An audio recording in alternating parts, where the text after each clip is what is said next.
नमस्कार, मैं आपके साथ मानसी सैनी। आप देखना शुरू कर चुके हैं रुड़की हब। आज हमारे साथ जुड़ चुके हैं प्रोफेसर देवेंद्र सैनी, जो कि एक कांग्रेसी वरिष्ठ नेता हैं। आप सब जानते हैं कि विधानसभा में आगामी चुनाव आने वाले हैं, तो जो 2022 में जो आगामी चुनाव है उनको लेकर क्या तैयारी है, ये जानने के लिए आज हमारे साथ प्रोफेसर देवेंद्र प्रताप सैनी जुड़ चुके हैं। आप एमिटी यूनिवर्सिटी में एज अ डायरेक्टर थे आर्किटेक्चर में, तो क्यों आपने ये पॉलिटिकल वाला फील्ड चुना? या आपका फैमिली बैकग्राउंड ऐसा था या कोई और रीज़न है? देखिए, जब मैं यूनिवर्सिटी में डायरेक्टर था और उससे पहले प्रोफेसर था, तो डायरेक्टर की पोजीशन एक एडमिनिस्ट्रेटिव पोजीशन है, लेकिन मैं एक शिक्षक हूँ सबसे पहले। और एक शिक्षक का काम होता है कि अलग अलग प्लेटफॉर्म्स पे जाके वो समाज में वो चेंज ला सके। तो ये जो एक राजनीति में आने का एक जो नज़रिया है मेरा, वो एक समाज सेवा का नज़रिया है, जिसमें हम कुछ चेंज ला सकें, चाहे वो बच्चों को पढ़ा कर लाएँ, चाहे समाज में कुछ डेवलपमेंट विकास का काम करवा के कर सकें, या और किसी तरह से सोशल वर्क के थ्रू कर सकें इसको। आपने कहा भी कि समाज में चेंज ला सके एजुकेशन के थ्रू, लेकिन क्या आप ऐसा कोई डेटा बताना चाहेंगे कि कितना चेंज आया है एजुकेशन के फील्ड में? देखिए, जो एजुकेशन की जो फील्ड है उसमें 3 स्तर पे एजुकेशन अवेलेबल है हिंदुस्तान में, जिसमें एक प्राइमरी एजुकेशन है, जिसमें एक सेकेंडरी एजुकेशन है और तीसरी हायर एजुकेशन है। तो आज जो हायर एजुकेशन में समस्या हम फेस कर रहे हैं वो ये कर रहे हैं कि बच्चे को डिग्री तो मिल रही है, लेकिन वो रोज़गार के लिए तैयार नहीं हो पा रहा है। और रोज़गार के लिए इसलिए तैयार नहीं हो पा रहा है क्योंकि जो व्यवस्था एक स्कूल में, कॉलेज में उस तरह के उपकरण, उस तरह का इंफ्रास्ट्रक्चर प्रोवाइड नहीं कर पा रही कि जिसमें बच्चा एक रोज़गार की स्थिति में पहुंच सके। और क्योंकि नंबर बहुत बड़ा है, तो इस रोज़गार की ओनरशिप यहाँ के नागरिकों को ही लेनी पड़ेगी और यहाँ के जनप्रतिनिधियों को लेनी पड़ेगी कि वो ऐसा क्या सिस्टम बनाएं और बिठाएं जिससे कि रोज़गार उत्पन्न हो सके और शिक्षा का जो ध्येय है बेसिकली वो पूरा हो सके और एक हम अच्छे नागरिक की तरह जीवन यापन कर सकें। धन्यवाद सर। अभी अपने मुद्दे पर आते हैं। जैसे कि आप राजनीति में कदम रख चुके हैं और विधानसभा से ये चुनाव लड़ना चाहते हैं, तो 2022 के चुनाव की कितनी तैयारी है? चुनाव की तैयारी कोई कैंडिडेट नहीं करता किसी भी पार्टी से, ये एक धारणा के विपरीत मैं कहना चाहूँगा। चुनाव की तैयारी जनता करती है जी। और जनता अपना मन बनाती है कि जो अभी प्रेजेंट में जनप्रतिनिधि हैं वो उनके कार्यों से कितनी संतुष्ट है या कितनी संतुष्ट नहीं है। तो मेरा ऐसा मानना ये है कि यदि पिछले 10-12 साल में यहाँ की जनता ने पहले किसी को समर्थन दिया होगा तो शायद संतुष्ट होगी, या कोई और कारण रहे होंगे कि जिसकी वजह से वो चुने गए हैं। तो उसके बाद जो विरोधी दल के लोग हैं, जिसमें हम भी शामिल हैं एक कार्यकर्ता के रूप में, वो अपने आप को जनता के सामने पेश करते हैं। तो जनता तय करती है कि इस जो पेश करे हुए कैंडिडेट हैं, जितने भी हैं अपोजिशन में, कि उनमें से किसको चुनना है और उसके लिए जनता ने क्या तैयारी करनी है। हमारा काम सिर्फ अपने को पेश करना है। अभी आपने कहा कि जनता तैयारी करती है, तो जनता की कुछ एक्सपेक्टेशंस होती हैं, जो भी उनके आने वाले लीडर होंगे वो उस तरीके से अपने करेंगे। तो आपको लेकर जनता के एक कंपैरिजन में कितना क्या पॉसिबिलिटीज़ रखते हैं आप अपनी पार्टी से कि ज़्यादा से ज़्यादा पॉसिबिलिटीज़ रहें कि आप मतलब अगर पार्टी से जीत जाते हैं तो किस तरीके की वो रखना चाहेंगे आप? देखिए, जनता जो है उसकी एस्पिरेशंस होती हैं और उसकी एस्पिरेशंस का लेवल होता है। एक अपने खुद के परिवार के लिए एस्पिरेशन होती है और एक अपने घर से जैसे ही बाहर निकलता है वो समाज के लिए और शहर के लिए एस्पिरेशन होती है।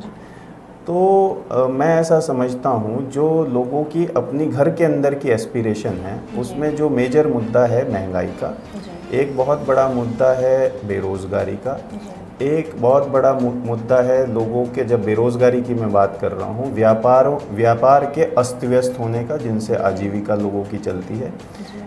तो जो बच्चे घर में खाली बैठे हैं और पेरेंट्स के ऊपर उनका जो फाइनेंशियल लोड है, ये घर की समस्याएं हैं। लेकिन इसमें कहीं ना कहीं हमारी पार्टी और सरकार इनको एक प्लान बनाना पड़ेगा जिससे घरों की ये समस्याएं सॉल्व हो सके। दूसरे लेवल पे हैं, जब परिवार घर से बाहर निकलता है तो वो सड़क देखता है कि क्या उसके घर के बाहर जो है पानी तो नहीं भरा हुआ, क्या उसकी नाली ठीक बनी हुई है या नहीं बनी हुई है, क्या उसके घर पानी का कनेक्शन पहुंच रहा है या नहीं पहुंच रहा है। इन चीज़ों को लोग देखते हैं। तीसरा है कि क्या समाज में जब हम मिलते हैं एक दूसरे से तो हमारे चेहरे पे टेंशन है मिलते हुए, या हमारे अंदर जो है हंसी का भाव है और हम खुल के मिलते हैं। तो ये तीनों प्रक्रिया जो हैं, इसमें कहीं ना कहीं एक लिवेबल सोसाइटी जिसको हम कहते हैं, लिवेबल सिटी जिसको हम कहते हैं, उसकी अवधारणा मैं रखता हूं। और जो कांग्रेस पार्टी से भी मैं उम्मीद करता हूं आउटरीच कमेटी का सदस्य होने के नाते कि इस तरह की चीज़ें वो अपने मैनिफेस्टो में ज़रूर डालेगी और रुड़की शहर में और अन्य शहरों में उनका इसका लाभ मिलेगा। आप पर आरोप है सर कि राजनीति में आते ही आप रुड़की विधानसभा से चुनाव क्यों लड़ना चाहते हैं, इसके पीछे ऐसा क्या रीज़न है? देखिए, ये एक वाद जैसी चीज़ है, जातिवाद, परिवारवाद, इसमें बहुत सारे नेगेटिविटीज़ हैं, किसी के ऊपर भी आरोप लगाया जा सकता है। तो चुनाव लड़ना, सबसे पहले तो मैं इस लड़ने शब्द के खिलाफ हूँ। जो लोकतंत्र हमें आज़ादी देता है वो चुनाव में हिस्सा लेने की आज़ादी देता है, लड़ने की आज़ादी नहीं देता है। तो हमें लड़ना नहीं है, हमें इसमें हिस्सा लेना है। और यहाँ का हर नागरिक, जैसे मैं एक नागरिक हूँ, तो मेरे ख्याल से 1,15,000 वोटर के आसपास शहर में हैं, वो सब फ्री हैं कि वो इस चुनाव में हिस्सा लें अपनी अपने रूप में, कोई कार्यकर्ता के रूप में, कोई कैंडिडेट के रूप में। तो मैं इसको आरोप मानने से इनकार करता हूँ। इससे ये तो 1 लाख से ज़्यादा लोगों के ऊपर आक्षेप है कि आप चुनाव में हिस्सा लेना चाहते हैं, तो ये आरोप कभी नहीं हो सकता, किसी के लिए भी नहीं हो सकता। किन मुद्दों को लेकर आप चुनाव लड़ेंगे अगर पार्टी आपको टिकट दे तो? देखिए, रुड़की की समस्याएं अपनी हैं और प्रदेश की समस्याएं जो रुड़की को प्रभावित करती हैं वो अलग किस्म की हैं।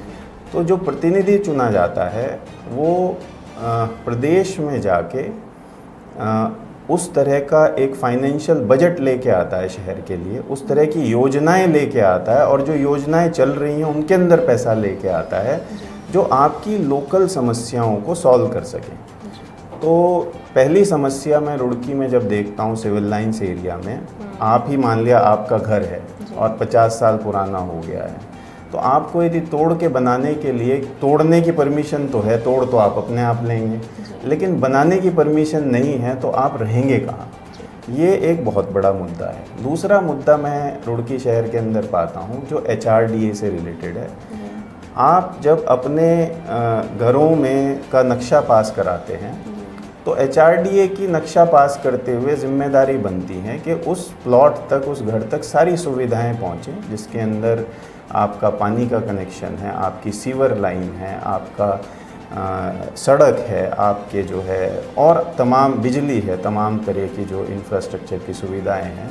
तो जब वो सुविधाएं तो पहुंच नहीं रही हैं तो आप नक्शा किस चीज़ का पास कर रहे हैं, पहले आप ये क्लियर करें। तो HRDA की जो अवधारणा है जो बाकी स्टेट्स में भी होती है, जैसे नोएडा डेवलपमेंट अथॉरिटी है, ग्रेटर नोएडा डेवलपमेंट अथॉरिटी है, हरियाणा डेवलपमेंट अथॉरिटी है, वो इन सारी चीज़ों को पहले प्रोवाइड करती है और उसके बाद जब नक्शा अप्रूव करती है तो वो टिक करती हुई चलती है कि हाँ, हम ये चीज़ें वहाँ पहुँचा चुके हैं, अब ये नक्शा और इस घर में आदमी रहने लायक है, पूरा परिवार।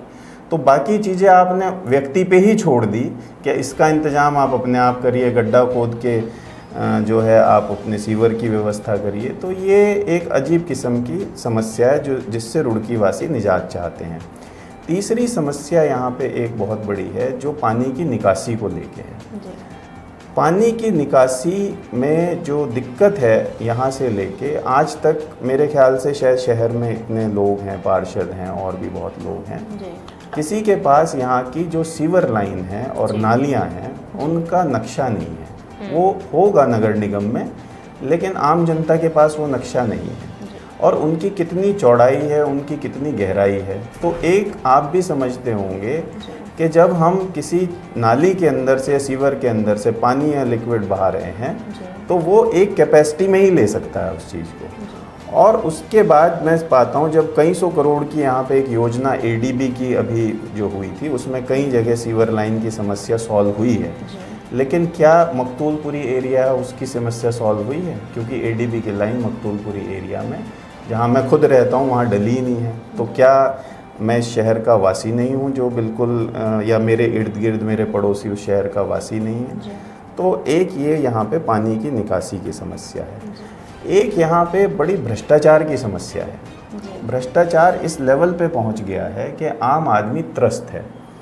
तो उसको आपको ये मुद्दा जहाँ यहाँ के जनप्रतिनिधि ने वहाँ उठाने की आवश्यकता है, जहाँ आपकी विधानसभा है, विधानसभा में उठाए, उन मुद्दों को उठाए कि ये चीज़ें ख़त्म होनी चाहिए, जहाँ जहाँ अव्यवस्था है उनको ख़त्म करें। आपने एक मुद्दा यहाँ बड़ा एक अजीब सी चीज़ है कि यदि किसी को इतवार के दिन कोई इमरजेंसी आ गई, हार्ट अटैक आ गया, तो यहाँ सुविधा उपलब्ध नहीं है। तो सरकार के पास ऐसे संसाधन जरूर हैं कि वो उसकी सुविधा 24/7 की चिकित्सा के क्षेत्र में अपने संसाधनों से अवेलेबल करवाए और यहाँ जो नागरिक हैं उनका सहयोग ले भी और उन्हें सहयोग दे भी। ये एक बहुत बड़ी ज्वलंत समस्या है। यहाँ हम जो रुड़की के अंदर पाते हैं कि जैसे जगह जगह, अभी मैं चौराहे पे देख रहा था, अभी एक माननीय मुख्यमंत्री जी आए थे, तो उनके स्वागत के लिए एक वो जो है जगह जगह शिलापट लगाए गए हैं, सुस्वागतम, है ना। तो अब आप ये समझिए, एक तरफ स्वागत के लिए उसी साइज़ का शिलापट लगाया जा रहा है, सेम जनप्रतिनिधि जो परमानेंट स्ट्रक्चर है, और एक तरफ इतने महान व्यक्ति महाराज शिवाजी महाराज की जो है हमने अभी जो है शिलापट और उद्घाटन देखा है। तो क्या ये बराबरी की जा सकती है? इनकी कोई बराबरी है? नहीं है बराबरी। और एक तरह का माहौल बना दिया गया है अजीबोगरीब कि शिलापटों के ऊपर नाम की लड़ाई हो रही है। तो क्या ये इसमें जनता का मतलब मुझे समझ नहीं आ रहा क्या भला होने वाला है। मेरी समझ ये कहती है कि जो ये शिलापट है, कम से कम पब्लिक स्पेस और इंफ्रास्ट्रक्चर के ऊपर ये नहीं लगने चाहिए, किसी के भी नहीं लगने चाहिए फ्यूचर में। और ये कानून के द्वारा हो सकता है, यदि ये वहाँ विधानसभा में इस कानून को बनाया जाए, उसमें सभी विधायक साथ दें और ये ख़त्म होना चाहिए, क्योंकि ये जनता की स्पेस है। आगे आने वाले बच्चों ने यहाँ लीडर बनना है, तो उनके लिए हम किस तरह का माहौल छोड़ के जा रहे हैं कि कल को वो जो है तख्तियों के लिए लड़ाई करें। तो ये इस तरह की समस्याएं मैं रुड़की के अंदर देखता हूँ। शिक्षा है, शिक्षा में यहाँ मैं पा रहा हूँ कि जो स्कूल कॉलेजेस हैं सरकारी वाले, उनका स्तर बहुत सालों से ज्यों का त्यों है। अभी कोरोना हुआ, कोरोना काल में मेरी सरकार से भी और माननीय जनप्रतिनिधि विधायक जी से भी ये सवाल बनता है मेरा कि एक बच्चा जो स्कूल में नहीं जा पा रहा है और ऑल ओवर वर्ल्ड ऑनलाइन शिक्षा चल रही है, तो हमने क्या संसाधन प्रोवाइड कराए उस 20 लाख करोड़ में से जो आदरणीय प्रधानमंत्री जी ने रिलीज़ किए थे देश के लिए, कि वो बच्चे के घर हम इंटरनेट सुविधा, फ्री इंटरनेट सुविधा दे पाएँ, हम वाईफाई सुविधा दे पाएँ, वो हम उनको एक इक्विपमेंट दे पाएँ उन बच्चों को कि वो अपनी पढ़ाई लिखाई कर सकें। तो मेरा मानना ये है, इसमें जब नागरिक सहयोग करना चाहेंगे तो इसमें कोई समस्या नहीं है, ये हो सकता है, लेकिन इच्छा शक्ति की आवश्यकता है।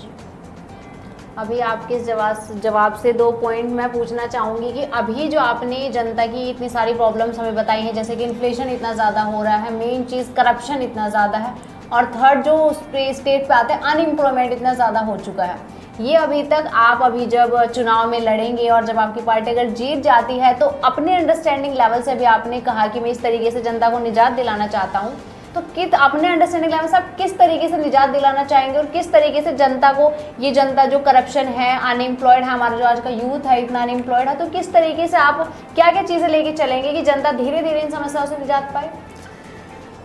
देखिए, सुकरात ने एक बात कही है, you can not teach anybody anything, you can only make them think. मैं किसी को कुछ पढ़ाने की क्षमता में नहीं हूँ, मैं किसी को सिर्फ सोचना सिखा सकता हूँ।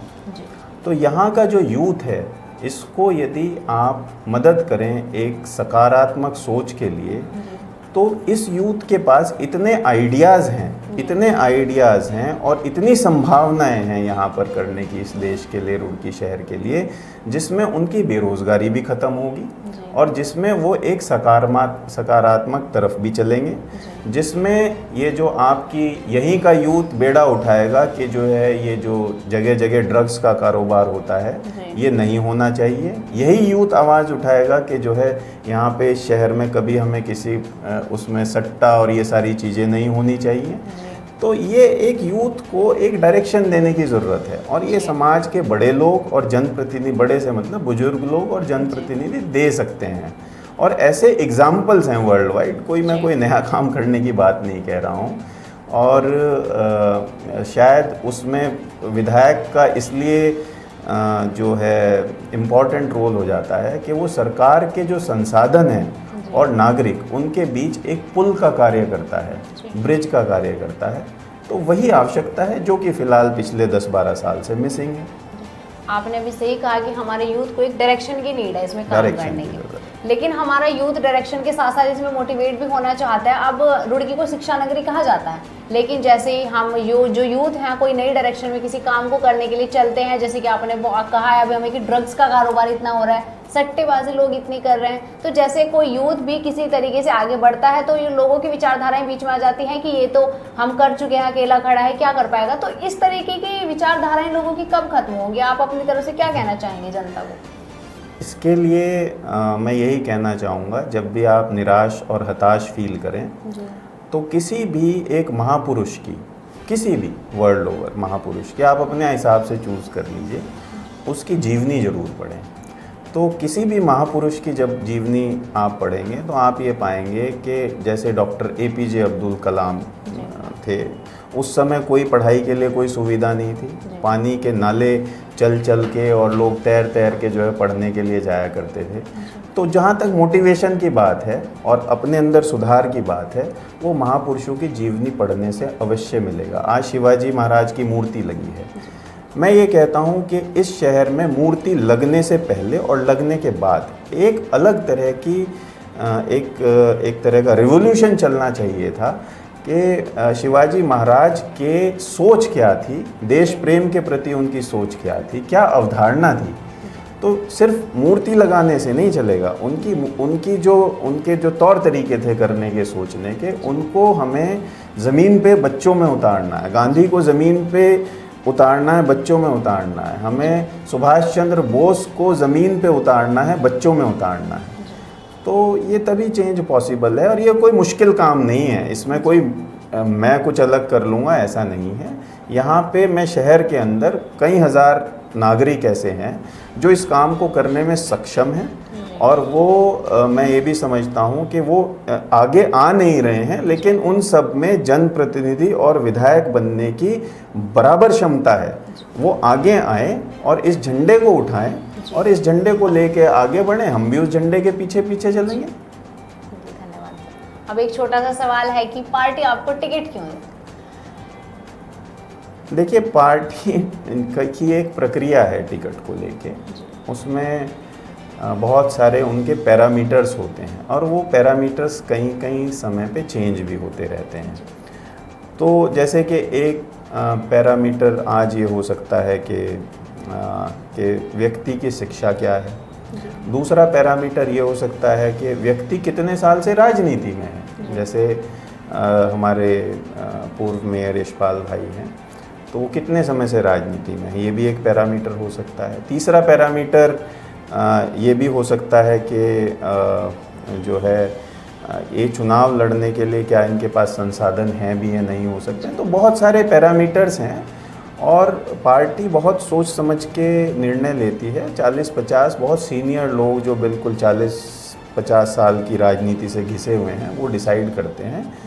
और इसीलिए मैं ये कहना चाहता हूँ कि पार्टी जब भी किसी को भी टिकट दे, कम से कम उन 40 घिसे हुए लोगों का, उन एक्सपीरियंस लोगों का हमें सम्मान करना चाहिए और जिसे भी टिकट दे उसको जिताने की भरसक कोशिश करनी चाहिए।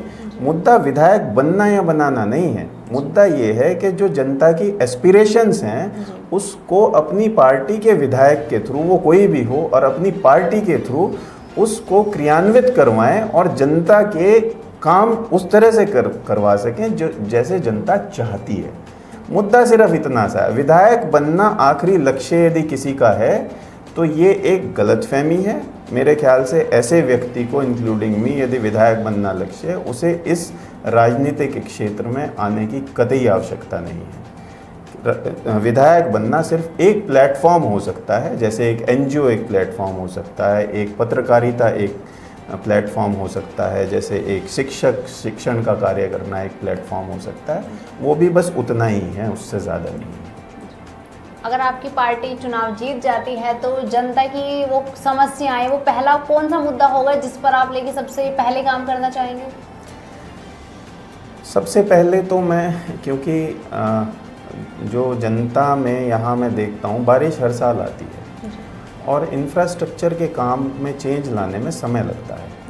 तो मेरी प्रायोरिटी, यदि ईश्वर ने कभी कुछ मुझे इस तरह की रिस्पॉन्सिबिलिटी दी, जनता ने यदि रिस्पॉन्सिबिलिटी के लायक समझा मुझे, तो सबसे पहले मैं वो काम उठाने की कोशिश करूँगा जिनमें समय ज़्यादा लगता है, ताकि वो 5 साल का कार्यकाल पूरा होने से पहले वो ख़त्म होने की स्टेज पे हो। वो इस तरह ना हो जैसे कि मुख्यमंत्री ने 3 महीने पहले नेहरू स्टेडियम को जो है मिनी स्टेडियम बनाने की घोषणा की है, जिला अस्पताल बनाने की के बराबर के मानक लाने की घोषणा की है, जो कि अब हो ही नहीं सकते। वो भी जानते हैं, सिर्फ ये घोषणा है, और अगली सरकार आएगी उसके सरकार के लिए पिछली चीज़ हो जाएंगी। तो ऐसी चीज़ नहीं करनी चाहिए। जो आप कर सकते हैं युद्ध स्तर पे उसे करिए, उसे निपटाइए। दूसरी प्राथमिकता मेरी उन मुद्दों को लेके रहेगी जिसमें लोगों को, ख़ास तौर से युवा और बच्चे, क्योंकि वो भविष्य हैं, उन्होंने ही कल के विधायक, कल के मेयर, कल के जनप्रतिनिधि बनना है सभी ने। उनके लिए हमें वो रास्ता तैयार करना है जिसमें वो यहाँ के बेस्ट टेक्निकल लीडर्स बने, बेस्ट लीगल लीडर्स बने, बेस्ट आपके जो है बेस्ट शिक्षक बने, बेस्ट यहाँ के एमएलए बने, बेस्ट यहाँ के पार्षद बने। तो असल में मुद्दा ये सारी टोटलिटी में लीडरशिप बनाने का है, तो जिसमें वो बच्चे अपने रोज़गार उन ज़रियों से बना सकें कि वो समाज की भी हेल्प कर रहे हैं और अपना रोज़गार भी बना रहे हैं। ये दूसरे लेवल पे मेरा ये होगा। तीसरा मेरा जो पूरे 5 साल चलेगा वो ये होगा कि आपने, चाहे किसी भी पार्टी के हों, किसी भी मज़हब के हों, किसी भी विचारधारा के हों, लोग आपस में अपने विचार रखें, उस विचारों पे मंथन हो, बदतमीज़ी ना हो। तो भाषा में आपकी वो संयत होना चाहिए कि जब एक दूसरे को विचार सुनने की क्षमता होनी चाहिए। तो जब हम सुनने की क्षमता रखेंगे तो मैं जानता हूँ कि शहर का जो बच्चा है वो अपने आप ही चेंज लाएगा, उसमें किसी विधायक, जनप्रतिनिधि की आवश्यकता ही नहीं होगी, वही लीडर होंगे यहाँ के। तो मैं इस तरह की 5 साल में एक सोच रखता हूँ और आशा करता हूँ कि ये चीज़ जो है हो पाएगी। थैंक यू सर, बने रहिए हमारे साथ रुड़की हब में। फिर मिलते हैं आपसे छोटे से ब्रेक के बाद। धन्यवाद। धन्यवाद, आपका बहुत बहुत धन्यवाद।